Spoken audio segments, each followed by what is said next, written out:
esta posición de Azaña, de quitar el control de la educación a la Iglesia y sobre todo a los jesuitas. Son como el símbolo de este poder.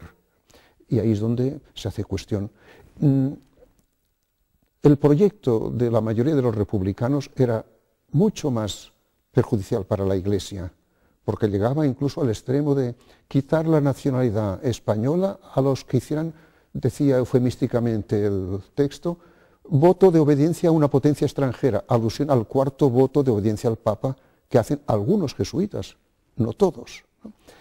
Entonces se salvó de un gran desastre con un pacto bajo mano en el que seguirán funcionando los religiosos, pero se sacrifica a la compañía de Jesús para aquietar a los más radicales. Entonces, el gran discurso de Azaña, donde se le ha citado sobre todo la famosa frase «España ha dejado de ser católica», este discurso se hizo para salvar a la Iglesia de un desastre mucho mayor. Y la expresión «España ha dejado de ser católica» no es como durante tantos años se le ha reprochado la pretensión de que por decreto, por mayoría de votos, decidimos que Dios no existe.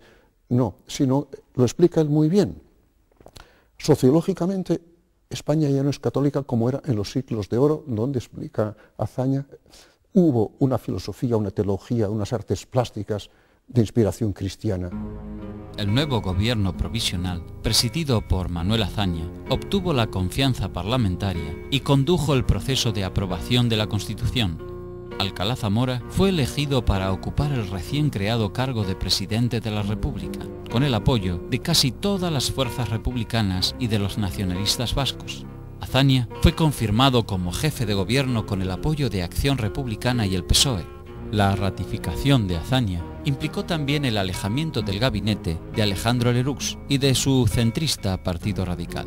Comenzaba un bienio centrado en las reformas republicanas. Las esperanzas y frustraciones iban a correr parejas. Algunos de esos cambios comenzaron a diseñarse en forma inmediata. El gobierno promovió una legislación que reducía drásticamente el poder de la Iglesia y con eso se ganó más enemigos. Se aprobaron leyes sobre matrimonio civil y divorcio. Fue creado un sistema de educación laica y se cerraron colegios religiosos. Nuevos episodios de enfrentamientos violentos con quemas de iglesias y conventos sembraron más discordia.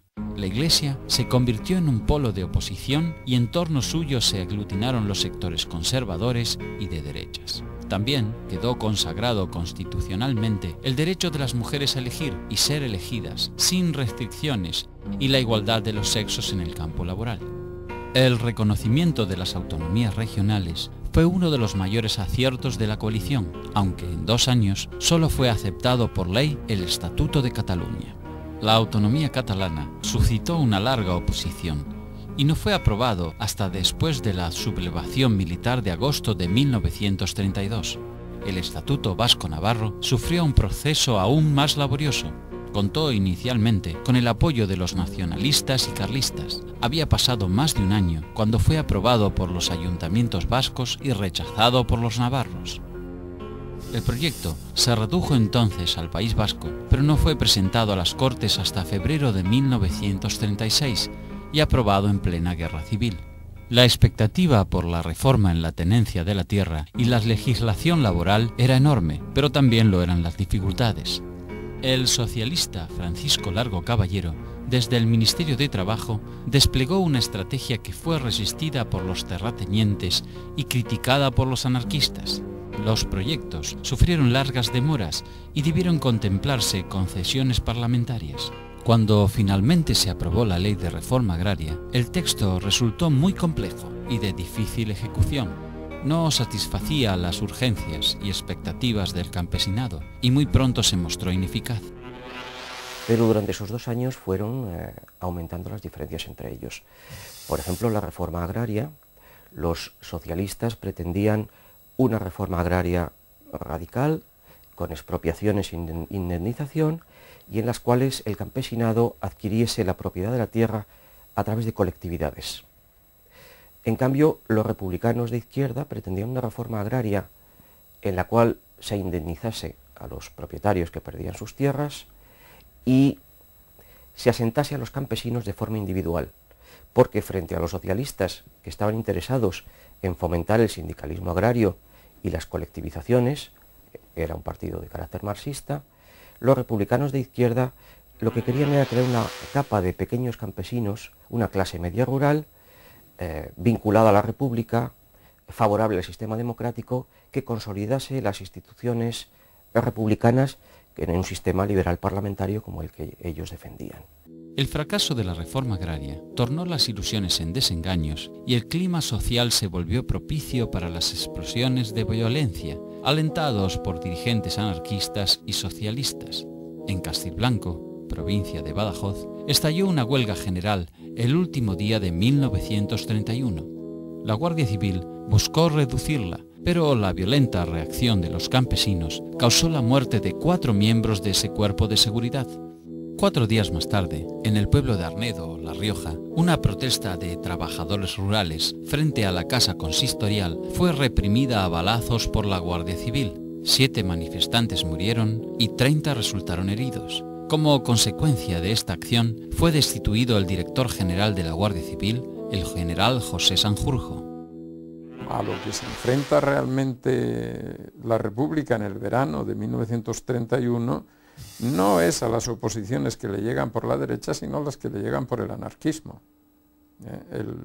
En España hay un fuerte sindicalismo con una minoría de acción, que era la Federación Anarquista Ibérica, metida dentro de la Confederación Nacional de Trabajo, de Trabajadores, que desde el verano de 1931 están ya en la siguiente fase, es decir, ya la República está, hay que ir a la revolución social. Y bueno, hay una huelga muy dura, la huelga de Telefónica, que se extiende por muchas ciudades, se atenta contra las comunicaciones, la República tiene que organizar una represión de las movilizaciones sindicales, lo cual va a dar a ese primer momento de la República la imagen de que no controla realmente la situación y va a animar a otros sectores a ir al asalto a la República, que son sectores militares con conexiones dentro del mundo de los propietarios agrarios, de los grandes propietarios agrarios, que a medida que pasan los meses y empieza 1932, sí van ya a organizar un asalto contra la República que va a dar lugar al primer intento de golpe de Estado de agosto de 1932.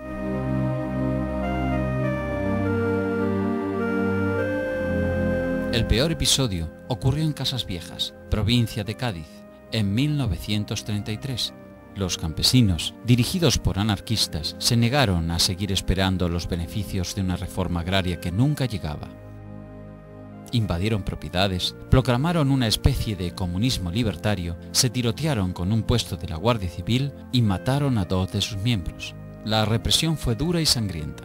Una compañía de guardias de asalto llegada de Madrid incendió la casa donde se habían refugiado los principales responsables con sus mujeres y luego fusiló a varias personas sin más trámites. La reforma agraria se convirtió en el mayor fiasco de la República reformista.